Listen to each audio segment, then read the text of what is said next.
Kalau memang Anda sekarang, katakanlah masih berjuang untuk menghidupi keluarga, jangan khawatir bahwa apa yang akan saya sarankan ini berpengaruh terhadap penghidupan Anda. Jadi jangan khawatir, waduh bagaimana halnya dengan hidup saya sekarang? Saya masih harus memenuhi tuntutan ekonomi untuk keluarga.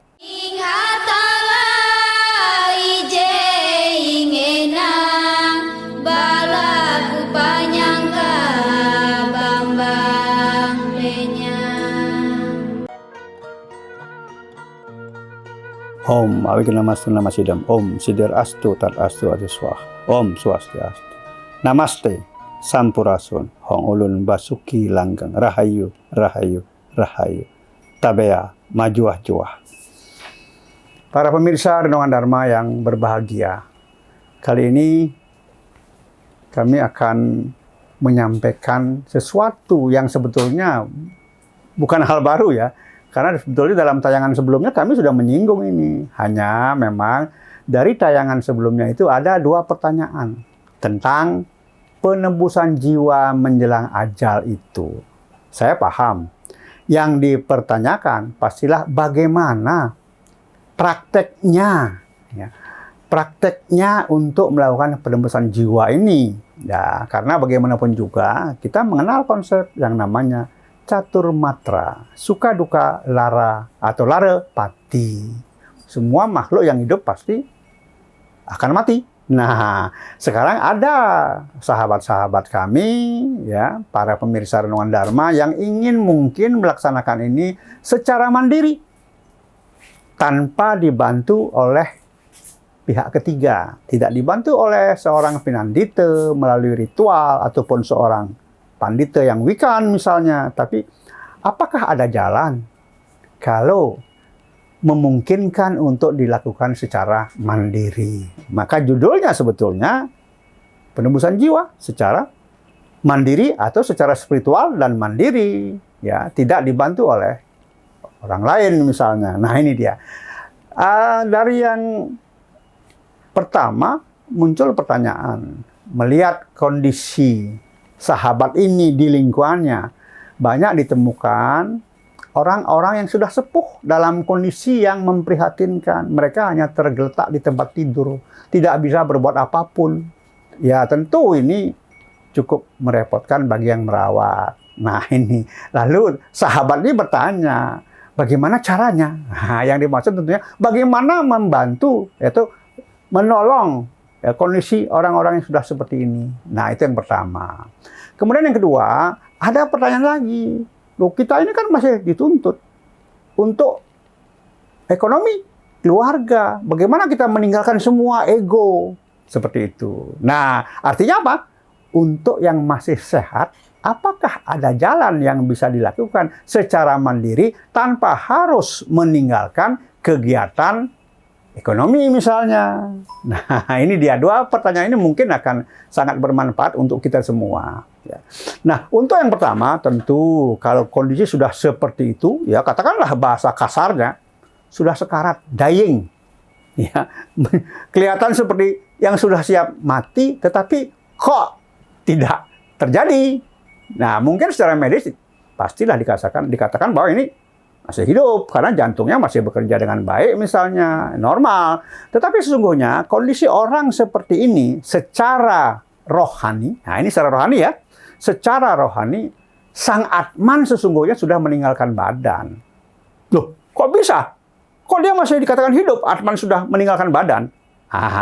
Untuk tahu perbedaan antara Atman dengan jiwatman, ya, Atman dengan jiwa. Nah, ini kita harus membaca Sweta Swatara Upanishad.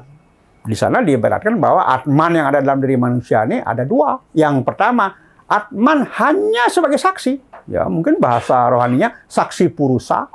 Ya, hanya sebagai saksi. Nah, inilah yang sering dikatakan bahwa dalam diri setiap manusia ada Tuhan. Tuhan ini maksudnya Atman sebagai saksi. Bukan Atman yang disebut jiwatman atau jiwa tadi. Ini jiwatman atau jiwa inilah yang sebagai pelaku, dia terkena dampak suka duka lara pati, yaitu catur matra. Jadi dia sebagai pelaku dia kena dampak. Nah, yang sekarang masih ada di dalam jiwa, di dalam diri orang-orang sepuh yang hanya masih tergeletak di tempat tidur, hanya bisa di tempat tidur, ini adalah jiwatman, bukan atman. Jadi secara rohani, atman sudah kembali kepada sumbernya, kepada Paramatman. Tapi jiwanya masih ada. Karena menurut Bhisma Parwa, di jiwa inilah sebetulnya diselimuti oleh karma baik dan karma buruk. Ini dia. Nah, kalau sudah kondisinya begini, orang ini tidak bisa melakukan penebusan jiwa secara mandiri, melakukan hal-hal yang bisa mengurangi ya kendala-kendala yang menghambat perjalanan sang jiwa kelak. Nggak bisa, harus membutuhkan pertolongan orang lain melalui ritual sebetulnya, ya ritual. Ya, tapi spiritual juga ada. Tetap membutuhkan bantuan orang lain, yang tidak lain adalah mungkin anak, mungkin cucu. Caranya bagaimana? Nah, ya janganlah mencari dalam kitab ini, dalam pustaka-pustaka, mungkin jarang. Tetapi ketika kita bertanya kepada para wikan, tokoh-tokoh Hindu, ya mungkin juga beliau-beliau sang meraga suci, akan ada jawaban. Ada caranya, dan ini kebetulan sudah bertahun-tahun saya praktekkan kepada teman-teman maupun kepada orang lain yang membutuhkan. Caranya bagaimana? Umumnya, kendala-kendala yang muncul dalam perjalanan jiwa itu disebabkan oleh 6 yang kita katakan musuh itu. Dampak buruk dari sadripu itulah yang membekas di dalam jiwa. Ini dia. Lalu kita harus paham dari mana datangnya 6 musuh ini, sadripu ini. Tidak hanya dari dalam diri, tetapi juga dari 8 penjuru plus 1 di tengah. 8 penjuru ini bisa menyebabkan kita akhirnya terlibat oleh 6 musuh ini. Ya mungkin dari timur, selatan, barat, utara, timur laut, tenggara, barat daya, timur, dan barat laut. Plus 1 di tengah.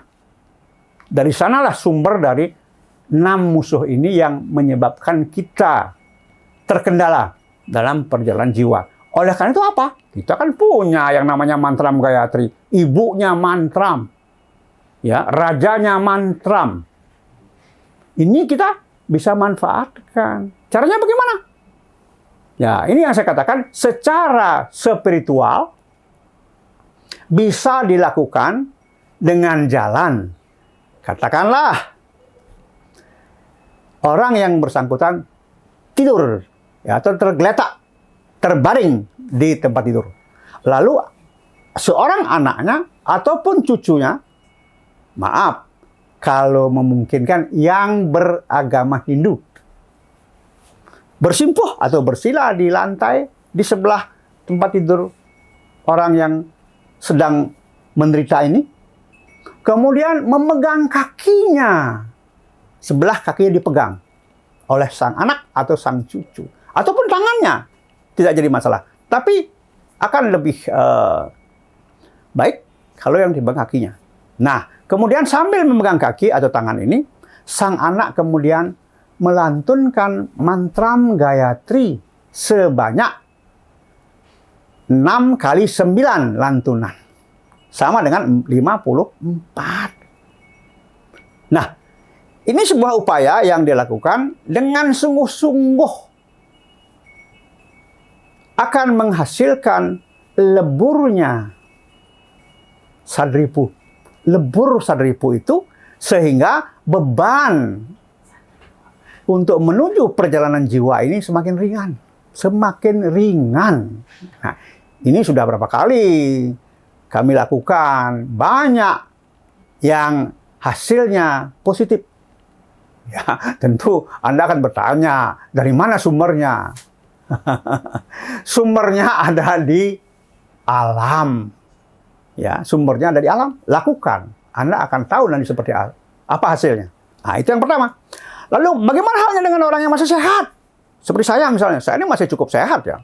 tapi tahu, paham, sadar bahwa nanti kelak di kemudian hari pasti akan mengalami yang namanya mati.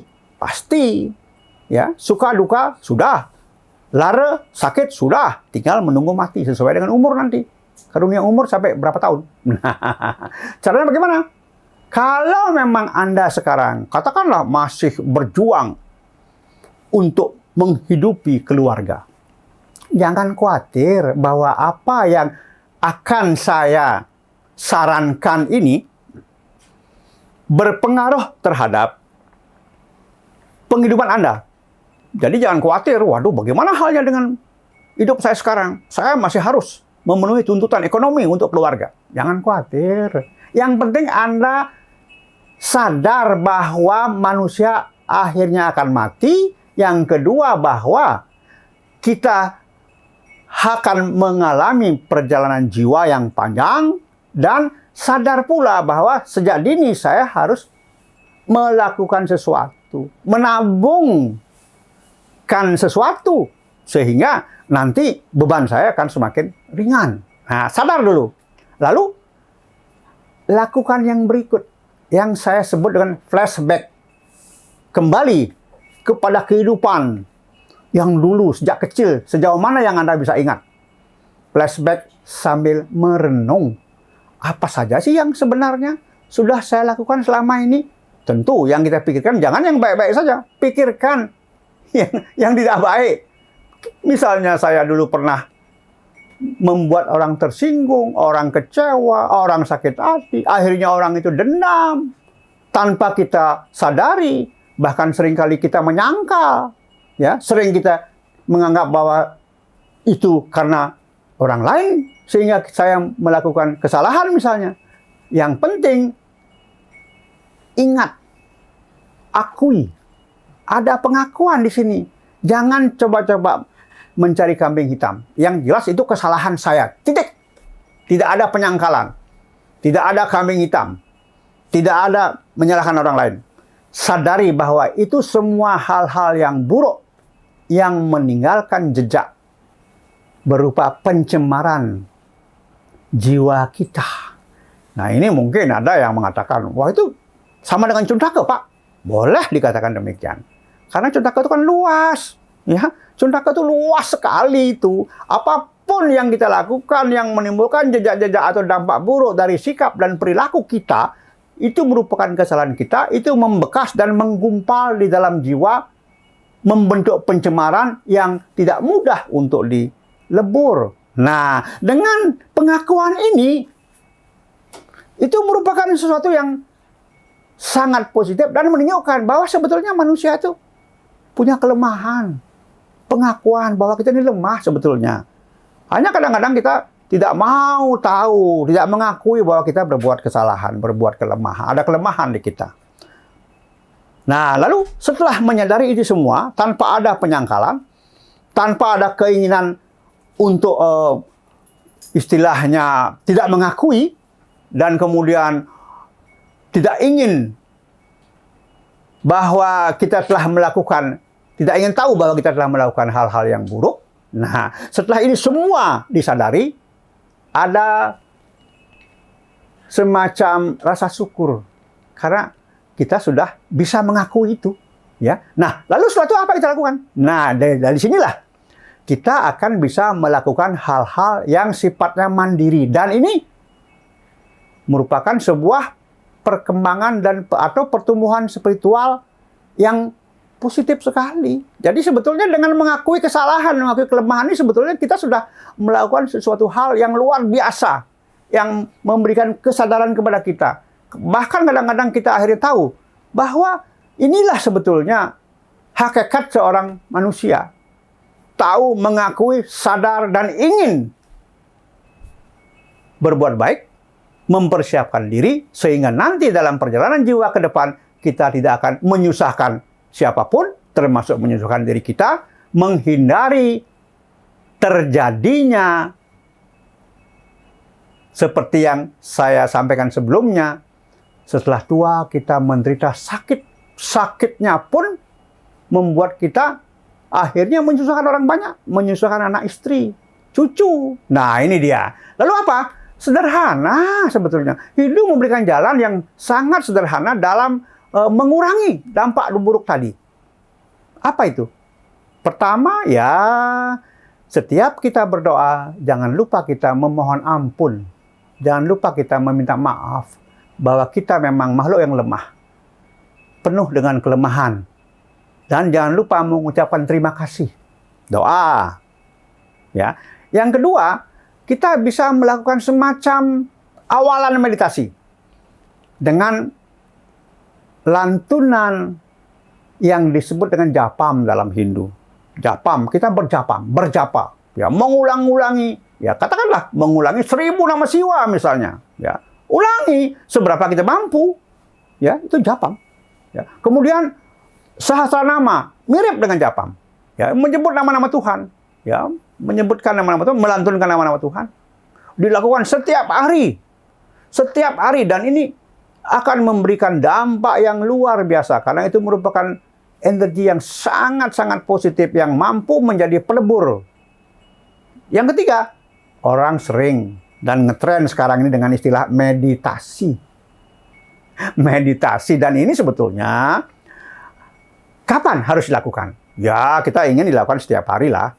Ya, tapi sebetulnya ada hari-hari suci Hindu yang memungkinkan kita untuk lebih memungkinkan kita untuk melakukan hal-hal seperti ini yang nantinya akan mampu melebur. Ya, inilah jalan spiritual yang dampaknya kepada perjalanan jiwa yang mungkin saja akan menjadi kendala kelak ketika waktunya sudah tiba. Nah, inilah yang disebutkan jalan spiritual secara mandiri. Kita bisa lakukan kapan saja. Coba lihat. Nyepi misalnya, itu kan peluang luar biasa. Ya, hari-hari lain galungan pun bisa, kenapa tidak? Ya.